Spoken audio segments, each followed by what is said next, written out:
When the Raiders were sitting with the 13th overall pick in the 2024 NFL draft, I think a lot of us were expecting, well, honestly, we didn't know what to expect because all the quarterbacks had went.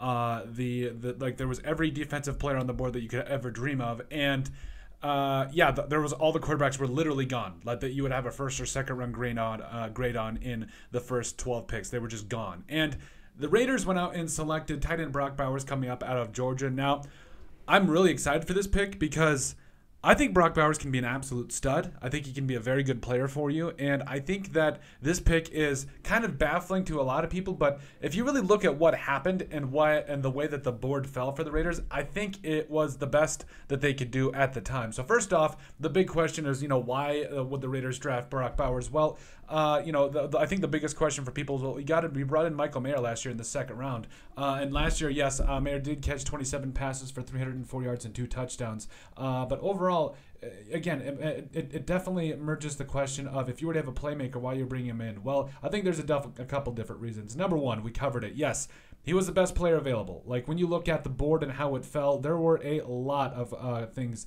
that happened that you weren't expecting. Like for instance, the first 3 picks were quarterbacks. You had Marvin Harrison Jr. go, Joe Alt went. And then things really got interesting because the Giants went with Malik Nabers. You're thinking, okay, maybe McCarthy and Penix will fall to you. You'll be fine. The Titans went Latham. And then you got probably the biggest shock of all was the fact that the Falcons went with Michael Penix Jr., who on a lot of accounts was a top pick for the Raiders, who probably would have gone with Penix at 13. Like I don't think that would have been a stretch by any imagination. But then you got the Vikings with McCarthy. Odunze was gone. Wide receivers not really need, but Fashanu, who I really would have liked to see go to the Raiders. And then Bo Nix, where it was like, okay, Bo Nix, by pretty much everybody's metric, was a second-round pick. So the fact that the Denver Broncos went with him, a little bit of a reach in my opinion, but I think we're going to see overall what happens. And then, yes, you went with Brock Bowers, who, again, I think what it comes down to is the fact that you have to see what is there on the board. And he was the best player available. Like, he's literally, that's the reason number 2 is he's such a dynamic playmaker, especially when you look at and compare him to guys, like Travis Kelce, like George Kittle, who his draft comparison was literally 2. So, he's a dynamic playmaker in space. He runs great routes. He's got great hands.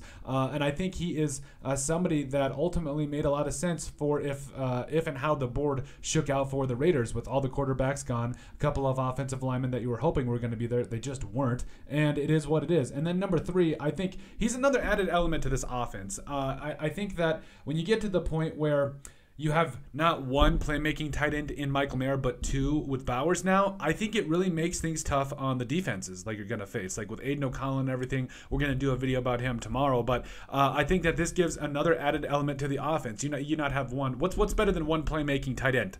2 playmaking tight ends. Plus, you've got Jacoby Myers. You've got Devontae Adams. You've got Zeus in the backfield. And so even Trey Tucker there is your wide receiver 3. This is very quietly one of the more dangerous weapon setups for a young quarterback, especially like Aiden O'Connell. And so I think it definitely gives another wrinkle to this offense. And then finally, let's face it, Tom Telesco came in, and he's a guy that you never really saw trade down in his trade history or his draft history with the Los Angeles Chargers.